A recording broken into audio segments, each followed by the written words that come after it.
Step into the political ring where two titans of Orange County vie for Senate supremacy.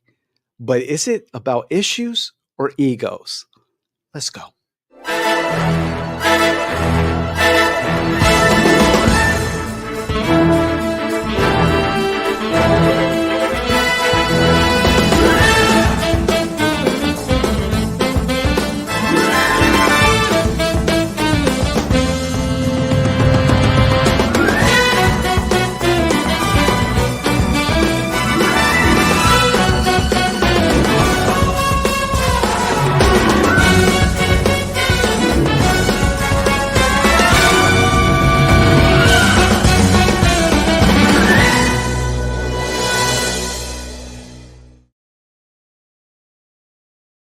Well, you can't make this shit up.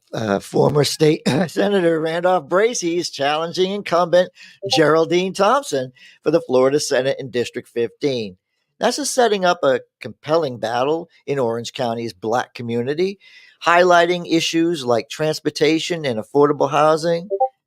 David, this is your topic. I really am excited as a Republican to see this going on. Let's go. I'm sure you are. You have two titans in the Black community, two titans in the Black political community, two political Central Florida titans going after each other. When the Democrats don't have enough Democrats to run against Republicans, you have former State Senator and I guess candidate for Congress, David, District 10 going up against. Well, David, I can do that. Look, I can do Geraldine that for Thomas. you. I can do that for you. I mean, for audience members that know nothing about Central Florida, Senator Randolph Bracy had Senator Geraldine Thompson's seat from when she was in the Senate. When she got termed out, in the House. She was in the Senate. Yeah. When she got out of the Senate because she was termed out, she ran for the House and beat Bobby Olszewski, who had won a special election for the seat. Now this gets better. So now Bracy becomes the senator, Geraldine becomes the House member, and then Senator Randolph Bracy decides he wants to go for District 10 of Congress with the new districting that he just lost in the primary to Frost. Maxwell Frost. So now we have Maxwell Frost as the congressman. Bracy's now unemployed and wants his old seat, wants Geraldine's seat back. And you can't find somebody to run against Carolina Amnesty. Again, as Joel stated earlier, you can't make this shit up. Two well-known families, first of all. They are well-known between the two of them.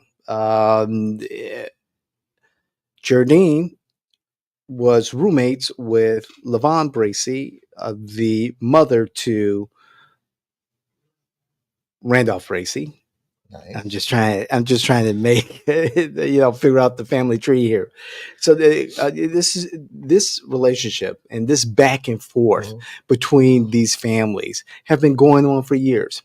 And when the Democrats really, really, really need a bench, when they really need to lean into the youth movement amongst Democrats, amongst liberals, you have two well-established candidates in this Senate race going up primarying each other, or Bracy primary Senator Thomas. And it's just kind of mind-boggling that with all the needs that the Democrats have, that voters have to face, Democratic voters in this district have to face these two again on their ballot, and one of them will not be able to run for a seat that's necessary, a seat that they need a Democratic challenger for. Listen, there's plenty. There's plenty of work out there that needs to be done.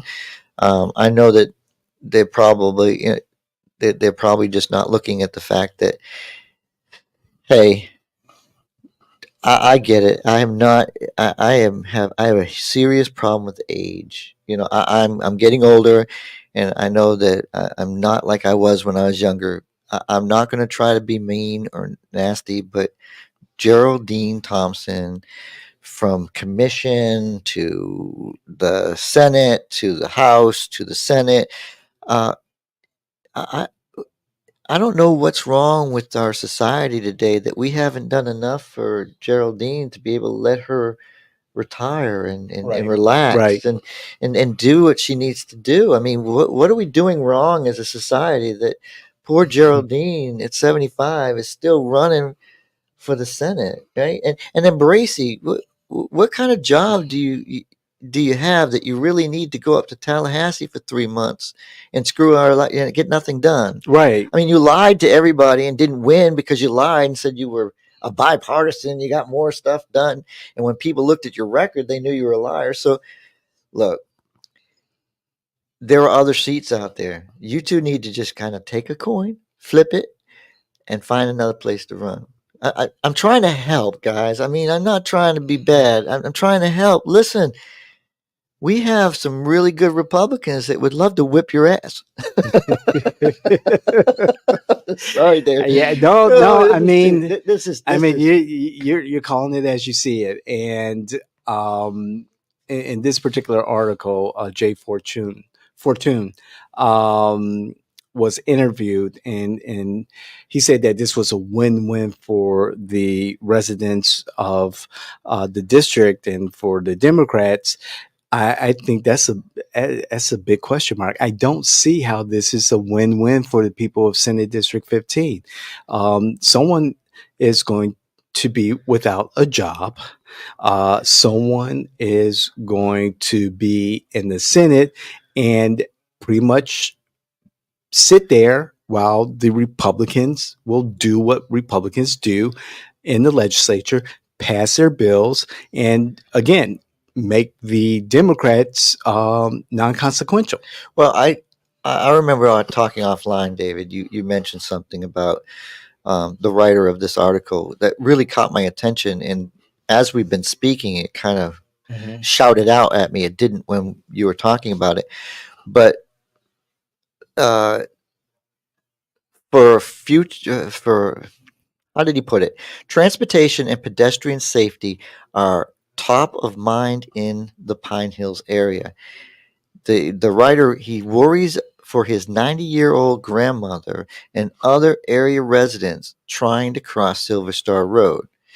So if this is a very active individual being asked these questions, you do realize that crossing Silver Star Road is a county commission and a city issue that maybe, he's kind of okay.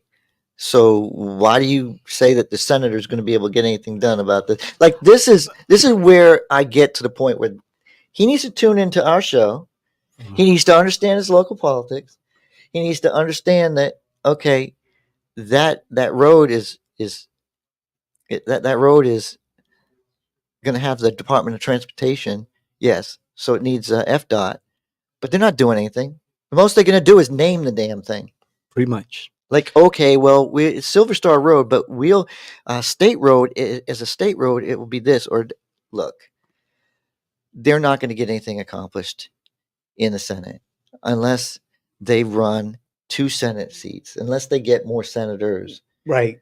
So instead of having two of your own beat each other up, look for another Senate seat. You don't have to live there until you get elected. Right. Also, Jay, and I know Jay, and I've seen his work in the community. Um, However, in his statement in this article about, he worries for his 90-year-old grandmother crossing Silver Star Road. Wait a second, what 90-year-old is going to be in the middle of the street, trying to cross from one side of the street to another? They're typically at home. Another thing is, for years, it's been Bracy Thompson, Bracy Thompson, Bracy Thompson. And so a lot of these issues that Jay is bringing up have always been on the you would hope on the desk of either candidate. And so And this is why I'm thinking it's not a win-win for the residents of Senate District 15, because neither candidate has really addressed this so-called health crisis of trying to cross Silver Star, or the traffic or environmental causes or the housing issue or crime issue for years now. These same two individuals have been in office, and the results, one's been in both houses. right. So, like, if this is an issue now and they've been in office, It's you make a always very been good an issue. You make a good point. It's new blood. It's new blood. That's what's needed in New Orange County. faces. We need people to actually stand up. I mean, look, I've seen Regina Hill and Bracy when he was running for office in District 10 together. You know, it's the same people over and over again. Right, exactly. Yeah. Like, what are we getting out of here? What are we getting when you go to these meetings and you get to see these candidates stand up? Why did Republicans not show up at all? Because they knew they didn't have to show up. They didn't have to show up for these different things. True. But when you come out there, you have the same people at every single event. You guys keep putting the same people in, getting the same results. I thought that somebody said that might be insanity. I think you're right. And to take it a little bit further, and I looked at the political landscape across Central Florida, and there's something that I've noticed, that there are certain families in Central Florida who have established themselves politically, that they have continued on and have created these dynasties, not in the Webster Dictionary definition, but these political dynasties. And I'll explain. You have the Bracys in their family tree. You have his sister, Randolph Bracy's sister, who is a state rep. They have their accolades who have run for office, like Erica Dunlap, who is running for the special election for District 5, Orlando City, Regina Hill's seat. So that's the Bracy family tree there. You have the Torres family. I was going to say the Torres family. Yeah, the Torres. You have Victor Torres, and even if senator. Even if the name is changed, and you become property appraiser, I mean, it doesn't matter. You're still part of the family. Exactly. They have their daughter Amy Mercado. Hey, David, isn't this a Olympic year? Like, in Paris, we're going to have the 2024. Sure. Yeah. So this is actually track and field. You just do the pass the baton to the next one. Yeah, exactly. And the next family member. So Amy Mercado, who's a property appraiser, Carmen Torres, hey, it happens Victor Torres, his Senator Torres. I can't let you go by yourself. We have the same thing on our side. Yeah. Oh, we do have the same thing on our side. Oh, yeah, so. The Placencia family. I just want to make sure that people are aware, as I'm sitting here and David's explaining this, we have the same thing. Yeah. And I do appreciate, the people that I deal with on our side. Oh, yeah. But we do point it out, because you can't make this shit up. We exactly. have to do that. I mean, the Arringtons, the Torreses, as I was saying, they have their acolytes, and Tom Keene, Representative Keene, and Representative Harris, they all came from, that family tree. So ultimately what I'm saying is, to the voters, something, if you're expecting something different, if you're expecting change, then you're not voting for any of these individuals. I mean, you're voting for the bench. If there is a bench in either party, you're voting for new faces, fresh ideas, and people who, again, I always say this, have the best ideas, representing their communities, and they are eager to represent us. Well, I mean, look, if you liked what Placencia did, you get used to the name, and then Placencia's sister runs, that's different in the case that she ran in a different seat. But if she ran in a different seat that was redrawn, right? If if Renee could have stayed in, if Representative Renee Placencia wasn't termed out, he would have loved to run for that seat. It was designed better than it was when he left it. Plakin, if Plakin was my choice as a state rep, Right. his wife is not him, but the same Christian values. So yes, that's what you do. But those are votes that I know if I do it, they're going to a House and a Senate that they can get something done. So if I'm a Democrat and I'm looking at my district and I'm looking at two of the same and I haven't gotten any improvement, why would I send them up there? Like, if I got no improvement from Plakin, I'm not voting for his wife. But I do know that they can get something done. But I have to have that trust. So, and that's a good point. The voters, look, this popularity contest, this family dynamics, is the only way it changes is if you look and you say it's time to change it. So if this is the mentality of this young man that's really big in the community, and I'm glad you know him because I unfortunately don't. I appreciate his opinion. His opinion, but I don't see it as a win. Agreed. Because if your community is suffering and you're telling me that you have to put these people back in to fix something that they've had an opportunity to fix, you have a problem.